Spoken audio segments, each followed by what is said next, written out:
Hi guys, welcome back to the channel.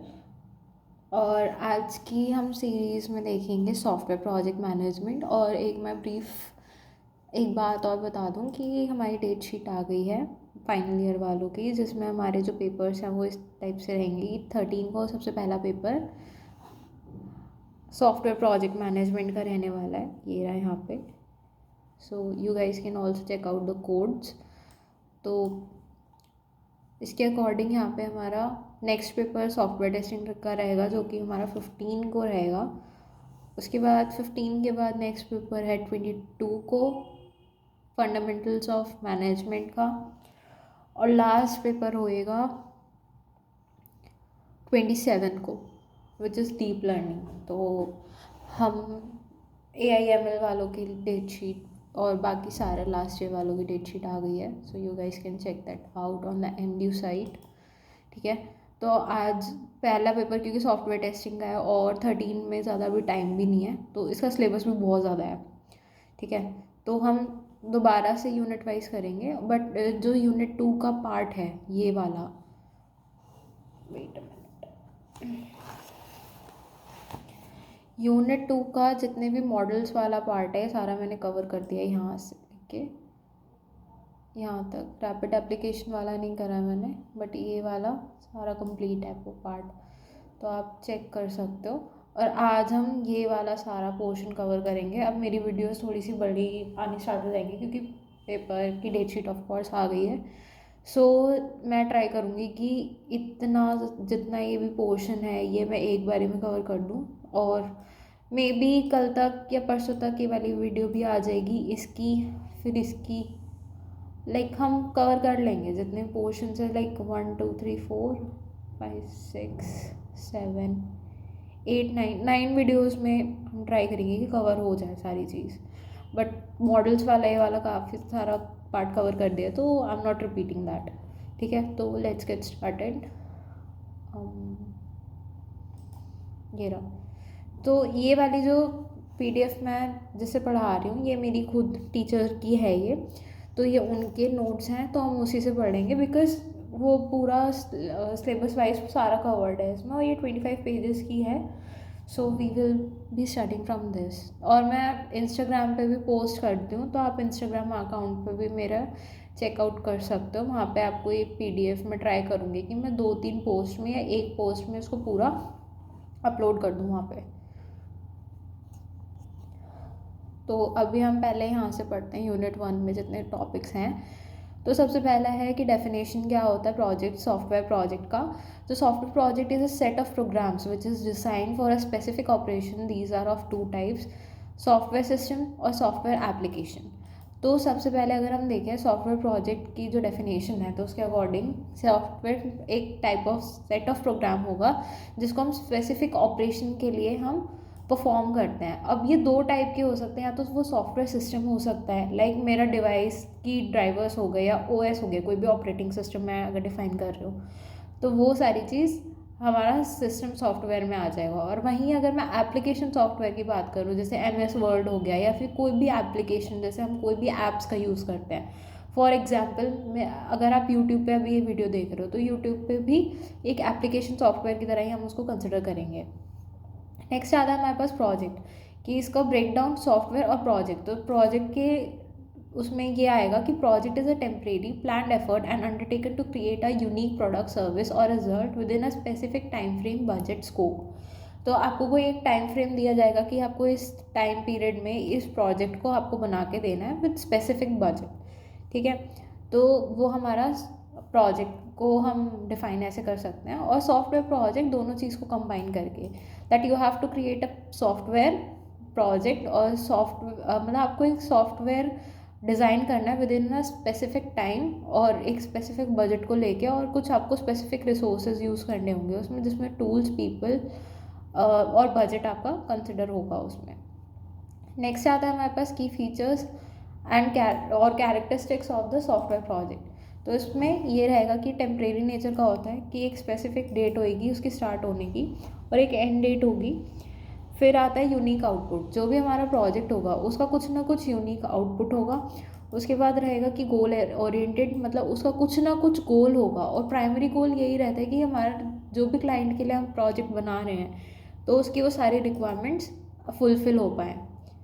Next रहता है इसका प्रोग्रेसिव एलाबोरेशन, जिसमें हम कुछ स्टेप्स को कंसिडर करके चलेंगे। जैसे कि अगर जो जितने भी हमने मॉडल्स पढ़े उसमें कुछ लाइफ साइकिल थी, सॉफ्टवेयर डेवलपमेंट लाइफ साइकिल रहेगी, जिसमें हम रिक्वायरमेंट्स से डिज़ाइनिंग टू कोडिंग और टेस्टिंग तक सारा पूरा एक प्रोसेस रहेगा, इसका कॉन्टीन्यूस प्रोसेस रहता है। उसके बाद रिसोर्स कंस्ट्रेंड, मतलब आपके पास लिमिटेड बजट, लिमिटेड टाइम और लिमिटेड लोग रहेंगे। अब आपको उनको प्लान करना है कि आप कैसे उस चीज़ का एफिशिएंटली और अच्छे से यूज़ कर सकते हो, जिससे हम सारी चीज़ों को अच्छे से फुलफ़िल कर पाएँ, और हमारा जो जितने भी हमारे पास अवेलेबल रिसोर्सेज हैं उनको हम पूरी तरह से अच्छे से यूज़ कर पाएँ।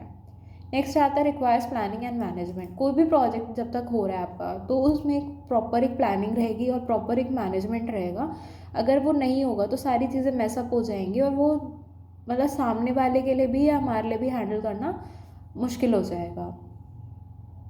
हाई अनसर्टिनिटी और रिस्क, मतलब कि हम कोई भी चीज़ कर रहे हैं तो उसमें कुछ ना कुछ रिस्क रहेगा। अब रिस्क किस टाइप का रह सकता है कि जो रिक्वायरमेंट्स हैं वो चेंज हो सकती हैं, या टेक्नोलॉजी जो हम यूज़ कर रहे हैं वो फेल हो सकती है। तो मे बी हो सकता है कि आपको विद इन द प्रोजेक्ट आपको टाइम टू टाइम कोई ना कोई टेक्नोलॉजी को चेंज करना पड़े। टीम ओरिएंटेड रहेगा प्रोजेक्ट, क्योंकि एक काम सारे काम एक इंसान नहीं कर सकता। We need a variety of people to do different types of task. तो उसमें कुछ ना कुछ डेवलपर्स होंगे, टेस्टर्स होंगे, डिज़ाइनर्स होंगे एंड मैनेजर्स होंगे। फिर आता है इंटैंजिबल डिलीवरेबल्स। इंटैंजिबल का मतलब होता है जिस चीज़ को आप छू नहीं सकते हो, आप टच नहीं कर सकते हो। लाइक मेरा अगर लैपटॉप है, it is tangible that I can touch that, but जो भी हमारा सॉफ्टवेयर प्रोजेक्ट होता है उसका आउटपुट कुछ इस टाइप का नहीं होता कि हम उसको टच कर पाएँ। फिर नेक्स्ट आता है हमारे पास क्वालिटी फोकस, कि मतलब हमें क्वालिटी पे भी पूरा फोकस करके चलना है। तो यहाँ पे एक एग्जांपल दे रखा है फूड डिलीवरी ऐप का, जिसमें हमें रिक्वायरमेंट्स दे रखे कि वो ऑर्डर ट्रैकिंग करे, पेमेंट्स करे, और उसकी डेडलाइन दे रखी है हमें 3 मंथ्स में, that we have to prepare the project within 3 months. उसके बाद आएगा टीम। टीम के लिए हम क्या ले रहे हैं, हम 5 डेवलपर्स और 2 टेस्टर्स की टीम ले रहे हैं, और हमारे पास बजट है 10 lakhs का, और फाइनल डिलीवरेबल ये रहेगी। तो ये सारी चीज़ एक काइंड ऑफ कहानी में लिखा हुआ है, पूरा स्टोरी टाइप में लिखा हुआ है, जिसमें हमने सारे कैरेक्टरिस्टिक्स को कंसिडर करके लिख रखा है यहाँ से सारी चीज़। नेक्स्ट आता है difference between software project and hardware project. तो सॉफ्टवेयर प्रोजेक्ट सबसे पहले इसका जो आउटपुट रहेगा वो हमारा इंटैंजिबल रहेगा, बल्कि जबकि हार्डवेयर प्रोजेक्ट में द प्रोडक्ट्स और outputs are tangible that we can touch them. तो हार्डवेयर प्रोजेक्ट में आप फिजिकल डिवाइसेस, सर्किट्स, चिप्स या मशीन्स को बना सकते हो, तो वो सारा जितना भी आउटपुट आएगा वो आप टच कर सकते हो। ठीक है। नेक्स्ट आता है flexibility. It is easy to modify और अपग्रेड। जबकि हार्डवेयर प्रोजेक्ट बहुत ज़्यादा डिफिकल्ट होते हैं और वो बहुत ज़्यादा कॉस्टली होते हैं, कि मतलब अगर मेरे को कोई भी चीज़, जैसे मेरे को लैपटॉप बनाना है, मान लो मैंने कीबोर्ड ख़राब लगा दिया, ठीक है, अब उस चीज़ को मेरे को चेंज करना है, तो आई हैव टू पे फॉर दैट, और बहुत ज़्यादा एक्सपेंसिव रहेगा वो मेरे लिए, कॉस्टली रहेगा, कि अगर मेरे को नया कीबोर्ड उसकी जगह चेंज करना है तो।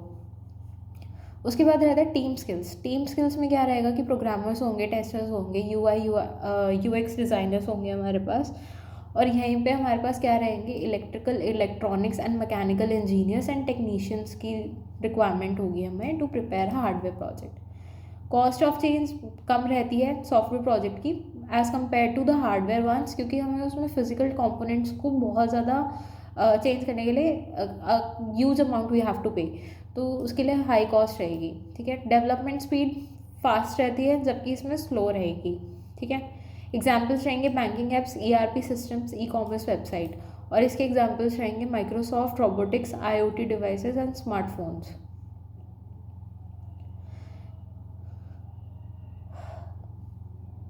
ये और इसमें लिख रखा है पूरा एग्जाम्पल देखिए। फिर हम देखते हैं software versus other types of projects. तो इसमें अदर टाइप्स ऑफ प्रोजेक्ट्स में इसमें सॉफ्टवेयर प्रोजेक्ट को और ज़्यादा दूसरे प्रोजेक्ट्स के साथ कंपेयर कर रखा है। नेक्स्ट आता है कैटेगराइजिंग द सॉफ्टवेयर प्रोजेक्ट। अब इसमें हम 2 कैटेगरीज लेके इनको डिफाइन करेंगे। सबसे पहले हमारे पास information system projects versus embedded system projects, और उसके बाद है objective oriented projects versus product oriented projects. तो हम इनको देखते क्या होता है ये। Information system projects versus embedded system projects. तो इंफॉर्मेशन में ये रहेगा हमारे पास कि सबसे पहले उसका जितना भी फोकस रहेगा वो आपका रहेगा इन्फॉर्मेशन पे, ठीक है, कि आपको इन्फॉर्मेशन को कलेक्ट कहाँ से करना है, प्रोसेस कैसे करना है, स्टोर कैसे करना है, प्लस प्रेजेंट कैसे करना है आपको, जितने भी आपके बिजनेस और ऑर्गेनाइजेशंस को हम एफिशिएंटली रन कर पाएँ। इसके एग्जांपल्स आएंगे हमारे पास ERP सिस्टम्स और बैंकिंग सॉफ्टवेयर जिसमें सारा इन्फॉर्मेशन से रिलेटेड है, ठीक है। On the other hand embedded system projects में बहुत ज़्यादा टाइटली इंटीग्रेटेड सिस्टम रहेगा with specific hardware to perform a dedicated function. These systems are not designed for general computing but designed for a specialized task where performance and reliability are critical. अब इसमें आपके क्या examples आ सकते हैं, जैसे automobile system आ गया, ABS system आ गया, airbag software हो गया, जो भी हम कार्स में यूज़ करते हैं, प्लस IoT डिवाइसेस आ गए जितने कि हमारे जैसे स्मार्ट होम कंट्रोलर्स हो गए, ठीक है, कि अगर मैंने एक बार क्लैप किया तो इस कलर की लाइट जलेगी, डबल बार क्लैप किया तो इस कलर की लाइट जलेगी, इस टाइप से, ठीक है। तो ये सारे एम्बेडेड सिस्टम्स आते हैं जिसमें बहुत ज़्यादा हाईली टाइट इंटीग्रेशन हमारे पास रहता है। तो इसके यहाँ पे ये और ज़्यादा ब्रीफ में डिस्क्राइब कर रखा है इसको, तो आप नोट्स में से पढ़ सकते हो उसको। फिर नेक्स्ट आता है हमारे पास object oriented projects versus product oriented projects. तो object oriented projects are design to for specific client, ठीक है। अगर मैं बोल रहा हूँ, अब इसका ना एक मेन चीज़ ये है, इसको मैं बहुत अच्छे से अगर एक्सप्लेन करूँ या बहुत सिंपल वर्ड्स में एक्सप्लेन करूँ तो ऑब्जेक्ट ओरिएंटेड ना किसी स्पेसिफिक पर्सन के लिए बनाया जाएगा। जैसे फॉर एग्जांपल मेरी एक रिक्वायरमेंट है कि मेरे को एक स्टडी ऐप चाहिए जहाँ पे मैं अपने नोट्स अपलोड कर सकूँ और उसको कोई भी एक्सेस कर पाए, ठीक है। तो ये मेरे को चाहिए, पर्सनलाइज अपने लिए चाहिए ये मेरे को, या मेरे को अगर और ज़्यादा मैं अच्छा एग्जाम्पल लूँ, फॉर एग्जाम्पल किसी भी कॉलेज का जो भी अटेंडेंस सिस्टम होता है तो वो सिर्फ कॉलेज वाले ही एक्सेस कर सकते हैं, सिर्फ स्टाफ ही एक्सेस कर सकता है उसमें, या स्टूडेंट्स का भी कुछ ना कुछ रोल रहेगा, बट अगर कोई और कॉलेज है तो वो उसको एक्सेस नहीं कर सकता, ठीक है।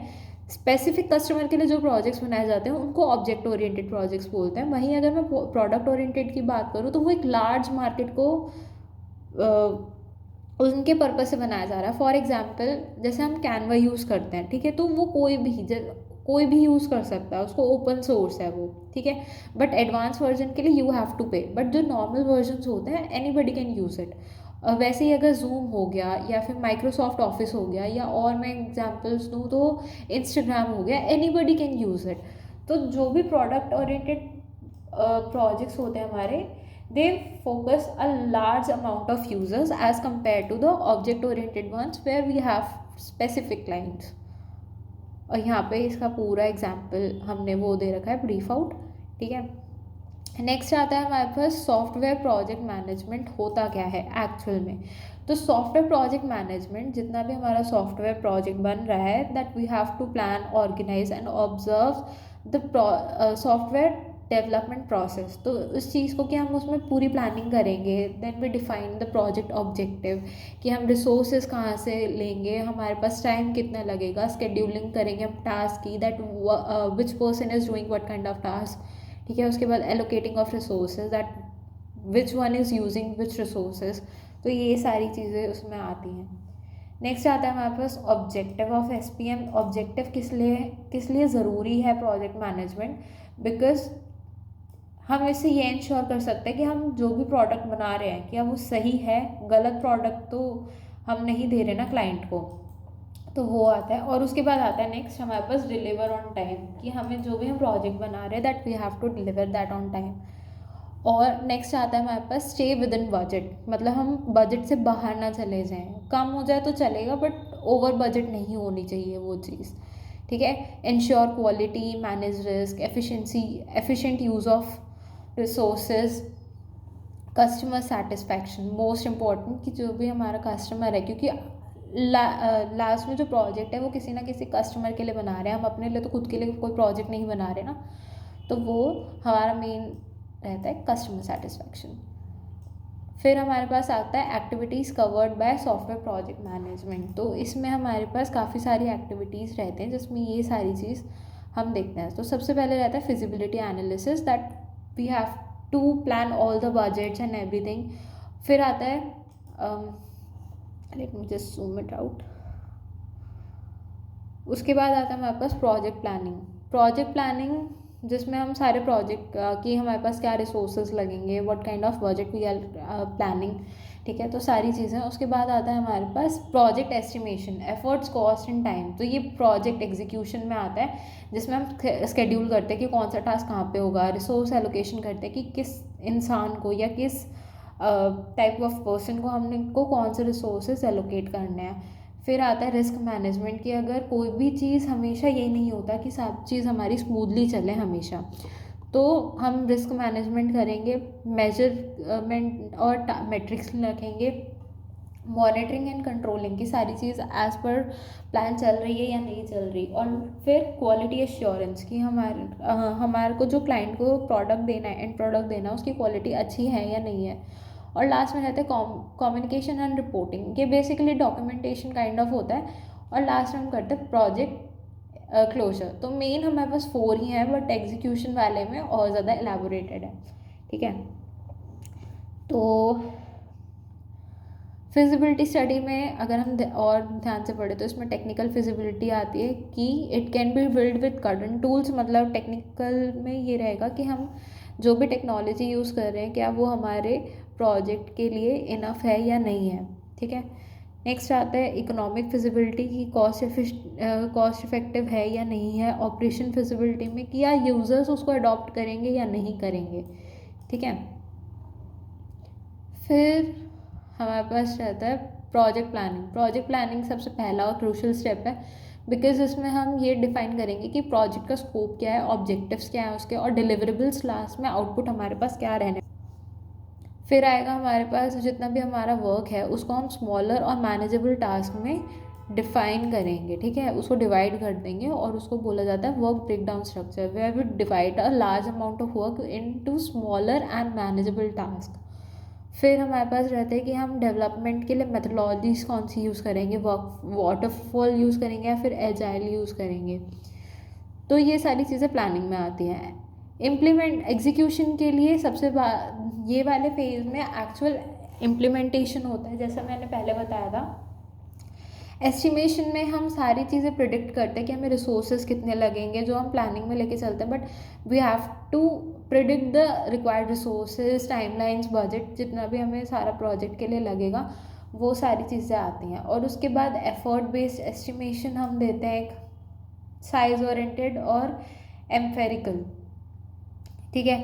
ये क्या होता है, इस एम्फेरिकल मॉडल्स हम ये देखते हैं, these are the models which use historical data या statistical analysis to establish the relationships between the project attributes. मतलब इसमें हम सारा हिस्टोरिकल अपना डेटा कंसिडर करके चलते हैं कि पहले के टाइम्स में क्या क्या ऐसे प्रोजेक्ट्स बने हुए सिमिलर से, और हम अपने साइड से क्या ऐड कर सकते हैं।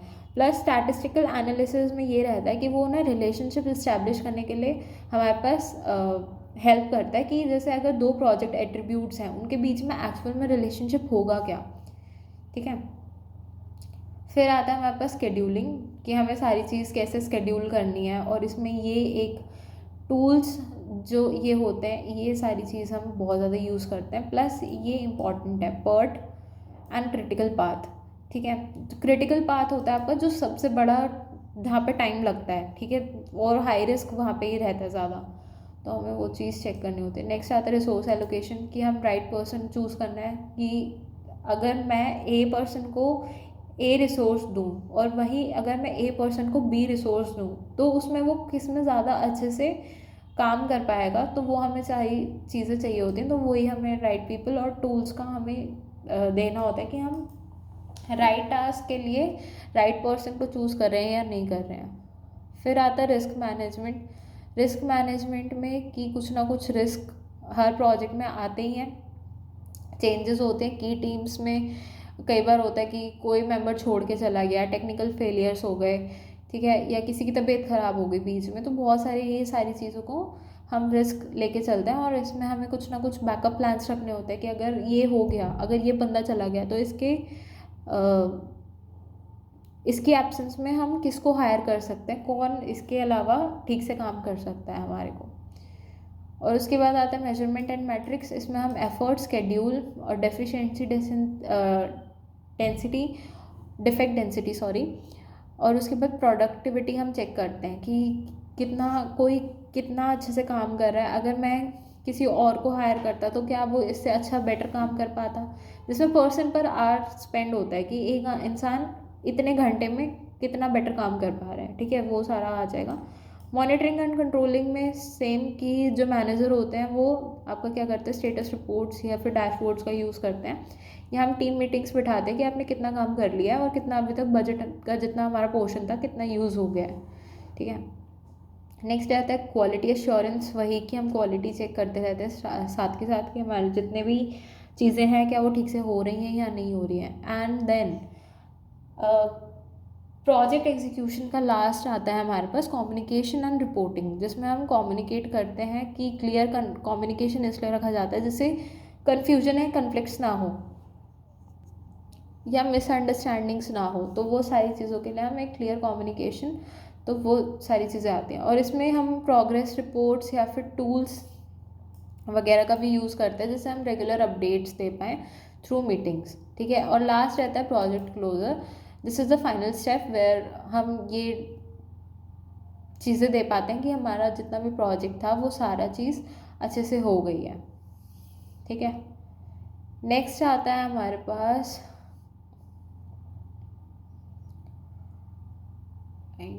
प्रोजेक्ट।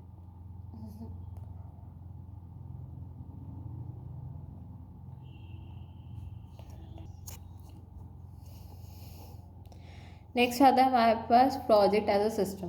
तो प्रोजेक्ट एज अ सिस्टम को हम डिफाइन करते हैं कि प्रोजेक्ट को हम सिस्टम की तरह कैसे लेके चलते हैं, ठीक है। तो project can be views at the system like any system, it is made up of inter related components, task, people and resources that work together to achieve a specific goal. A project does not work in isolation. It takes inputs, processes them, produces output just like a system in engineering और management, ठीक है। तो जो हमारा project होता है उसको हम सिस्टम की तरह ऐसे कंसिडर करके चलते हैं क्योंकि जितने भी इसमें टास्क होते हैं, जैसे अगर हमारा मैं बोल रही हूँ कि मैंने कोई भी रिसोर्सेज लिए तो उनको मैं यूज़ कर रही हूँ, तो वो सारे हम कंसिडर करके चलते हैं कि वो इंटर रिलेटेड टास्क रहेंगे, कि उनका कुछ ना कुछ आपस में लिंक होगा। और ऐसा भी है कि एक स्टेप के बाद ही तो दूसरा स्टेप होगा कि मान लो फॉर एग्जांपल मैंने बैक एंड टीम और फ्रंट एंड टीम अलग अलग कर रखी है, तो फ्रंट एंड और बैक एंड टीम आपस में ही काम कर रही है क्योंकि एट लास्ट तो दोनों को इंटीग्रेट करके एक सेम चीज़ ही आगे पास ऑन करनी है, ठीक है। तो वो सारी चीज़ आती हैं। और उसके बाद यहाँ पे दो टाइप्स ऑफ प्रोजेक्ट्स सिस्टम्स आते हैं हमारे, जिसमें हम कंसिडर करते हैं ओपन सिस्टम और एक हम कंसिडर करते हैं क्लोज सिस्टम।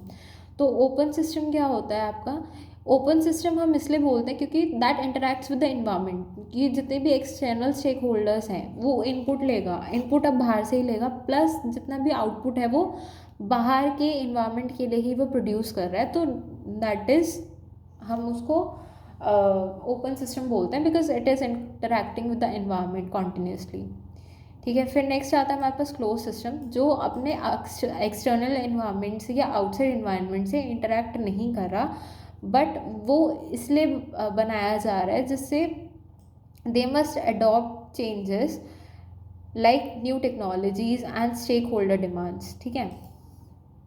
फिर हमारे पास इसका एग्जाम्पल दे रखा है एक फाइनल ईयर प्रोजेक्ट कि सब चीज़ हो गई है, ठीक है, और या मैं बोलूँ कि delivered a website for local business और client has started using it. तो इस टाइप की कि आप उसके बाद आपका कोई रोल नहीं है उसमें, बट इसमें ये रहता है कि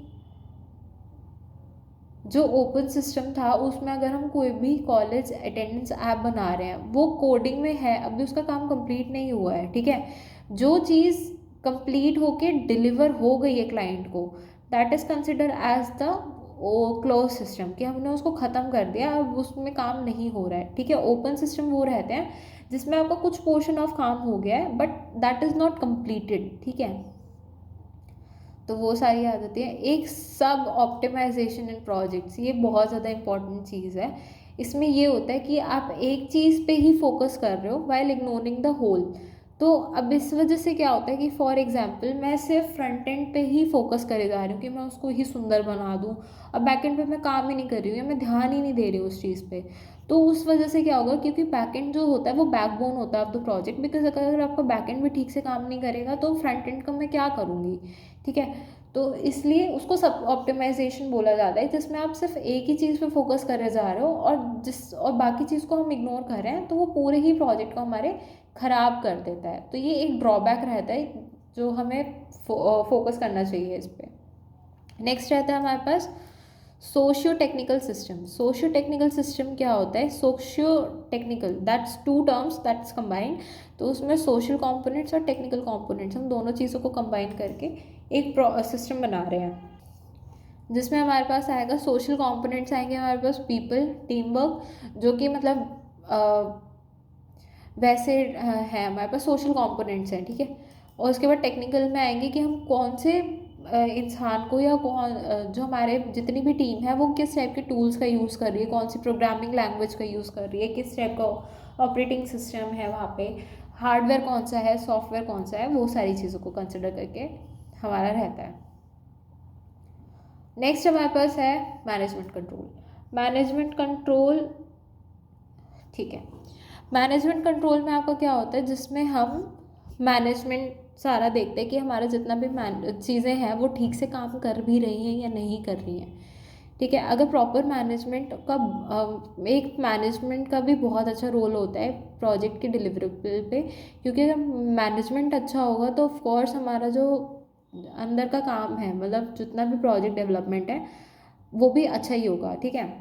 तो अब इसमें क्या आता है, इसमें एक प्रोजेक्ट कंट्रोल साइकिल आती है, जिसमें हम देखते हैं। तो यहाँ पे एक डायग्राम दे रखा है जिसमें क्या हो रहा है आपका, इसमें रियल वर्ल्ड को एक बबल से रिप्रेजेंट करा हुआ है, जिसके बाद उसमें नेक्स्ट में ये डेटा कलेक्शन कर रहा है, ठीक है। डेटा कलेक्ट करने के बाद डेटा है ये आगे प्रोसेस हो रहा है, but it is on loop. यहाँ पे एक लूप चल रहा है कि डेटा प्रोसेसिंग में क्योंकि टाइम लगता है कि डेटा कलेक्ट हुआ, यहाँ पे डेटा चेक हो रहा है और उसके बाद इन्फॉर्मेशन आगे पास हो रही है, जिसमें ये इंटरकनेक्टेड है with making decisions and plans, कि जितने भी प्लान्स हैं आपके वो ठीक से बन रहे हैं या नहीं बन रहे हैं, ठीक है। और वहीं पे जब प्लान्स होते हैं तो यहाँ पे हम डिफ़ाइन करते हैं ऑब्जेक्टिव्स को, जिसमें कि हम ऑब्जेक्टिव्स डिफ़ाइन करने के बाद ही हम प्लान्स भी बनाएंगे, क्योंकि एक्चुअल में हमारा एम है क्या प्रोजेक्ट बनाने का, ठीक है, मोटिव क्या है हमारा। और जैसे ही हमारे डिसीजंस और प्लान्स कंसिडर हो जाते हैं तो उसके बाद हम मॉडलिंग स्टार्ट कर देते हैं, which is also a looping process, क्योंकि यहाँ पे ये चीज़ यहाँ जा रही है और मॉडलिंग से फिर डिसीजन से देखा जा रहा है कि जो भी डिसाइड हुआ है क्या मॉडल उस हिसाब से प्रिपेयर हुआ है या नहीं हुआ, ठीक है। Then we have to take the decisions to implementation, और इम्प्लीमेंटेशन होने के बाद हम रियल वर्ल्ड में उसको एक्शन कर देंगे, ठीक है। तो यही सारी चीज़ यहाँ पे एक्सप्लेन करी हुई है और ज़्यादा ब्रीफ में। Then we have objectives and measures of effectiveness, जिसमें हमारे पास आते हैं well defined objectives. Objective should be specific, measurable and accepted by the stakeholder, कि ऑब्जेक्टिव्स कुछ ऐसे होने चाहिए जो आपके स्पेसिफिक हो और एक्सेप्टेबल हो by the stakeholder. Next है मेजर्स ऑफ इफेक्टिवनेस, ठीक है। तो इसमें आपका क्या रहेगा, इसमें हमारे पास हम कुछ मैट्रिक्स को कंसिडर करेंगे, जिसमें हम percentage of records processed per day, ठीक है, कि कितने आपने रिकॉर्ड्स एक दिन में प्रोसेस करे, या एक एवरेज पर्सन कितनी डॉक्यूमेंटेशन कर रहा है विद इन अ डे, या कोई भी स्पेसिफिक टाइम के साथ कितनी डॉक्यूमेंटेशन कर रहा है। तो रोल ऑफ प्रोजेक्ट अथॉरिटी क्या रहेगा कि sets and changes the objectives, ठीक है। जितनी भी प्रोजेक्ट स्टीयरिंग कमेटी है वो क्या करेगी, वो सिर्फ आपको ऑब्जेक्टिव्स और चेंजेस बताएगी कि ऑब्जेक्टिव्स में क्या क्या चेंजेस हैं, या फिर क्या एक्चुअल में मतलब सेट करेगा वो ऑब्जेक्टिव्स कि ये आपके ऑब्जेक्टिव्स हैं, आपको इसके अराउंड ही काम करके देना है। प्लस जो प्रोजेक्ट मैनेजर होगा, project manager is a person who manages day to day activities, ठीक है। आपसे रिपोर्ट मांगेगा वो डे में कि आपने भाई इतना काम मैंने आपको असाइन किया था, तो इज़ इट डन और नॉट। और एक दिन का भी नहीं, अगर मान लो फॉर एग्जाम्पल मैं एक टाइम स्टैम्प लेके चल रही हूँ कि you have to do this amount of work within 14 days, ठीक है, तो वो सारी चीज़ वो कवर करेगा। नेक्स्ट आता है हमारे पास रिक्वायरमेंट स्पेसिफिकेशन। रिक्वायरमेंट स्पेसिफिकेशन एक डिटेल्ड या फॉर्मल डिस्क्रिप्शन है ऑफ द फंक्शनैलिटी, कंस्ट्रेंट्स और the goal of the system, कि एक्चुअल में कस्टमर को चाहिए क्या। ठीक है, यहाँ हम ऐसे लेके चल सकते हैं कि जो रिक्वायरमेंट स्पेसिफिकेशन है वो एक ब्लूप्रिंट है ऑफ सिस्टम की। एक काइंड ऑफ हमें जैसे डायग्राम के थ्रू या मैं फ्लो चार्ट्स के थ्रू अगर एक्सप्लेन कर दूँ कि मेरे को ये रिक्वायरमेंट्स चाहिए, या मैं ऐसे बता दूं कि मेरे को एक वेबसाइट चाहिए जिसका कलर इस टाइप से होना चाहिए, उसमें ये बटन्स होने चाहिए, ये फीचर्स होने चाहिए, और उसी को मैं सारा एक डॉक्यूमेंटेशन में कॉम्पैक्ट करके क्लाइंट को डेवलपमेंट टीम को भेज दूँ, तो वो सारा मेरा रिक्वायरमेंट स्पेसिफिकेशंस में आता है, जिसको SRS भी बोलते हैं। ठीक है, नेक्स्ट हमारे पास रहता है टाइप्स ऑफ रिक्वायरमेंट्स। किस टाइप की रिक्वायरमेंट्स होंगी? फंक्शनल रिक्वायरमेंट्स, कि मेरे को क्या क्या फंक्शंस चाहिए अपने सिस्टम में। फिर आता है क्वालिटी रिक्वायरमेंट्स, कि मेरा बजट इतना है बट मेरे को इतनी इस टाइप की क्वालिटी चाहिए, तो इज़ इट पॉसिबल और नॉट, सॉरी।